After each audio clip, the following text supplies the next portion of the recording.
చేసుకుంటాము. ఈ రోజు కూడా ఆ కార్యక్రమంలో భాగంగా భీమవరం నుండి కేయూ యూనివర్సిటీ క్లాస్ రోడ్ వరకు ర్యాలీ తీయడం జరుగుతుంది. ఈ యొక్క ఆవిర్భావ దినోత్సవం సందర్భంగా ఒకటే చెప్పదలుచుకున్నాము.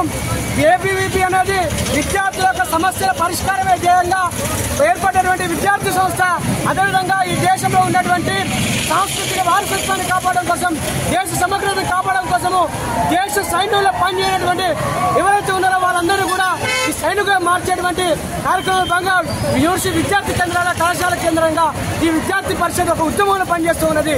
గతంలో ఈ యొక్క దేశంలో రాజ్యాంగానికి వ్యతిరేకంగా విధించినటువంటి ఎమర్జెన్సీలో కానీ ఈ దేశంలో ఒకే నిషాన్ దో ప్రధాన్ దో నిషాన్ దో విధానం అనేది లేకుండా దేశం మొత్తం ఒకటే రాజ్యాంగం ఉండాలి, ఒకటే ప్రధాని ఉండాలి, ఒకే విధానం ఉండాలని చెప్పేసి 370 ఆర్టికల్ వ్యతిరేకంగా పోరాడి ఈ రోజు 370 ఆర్టికల్ తీసేసిన ఘనత ఏబీపీది.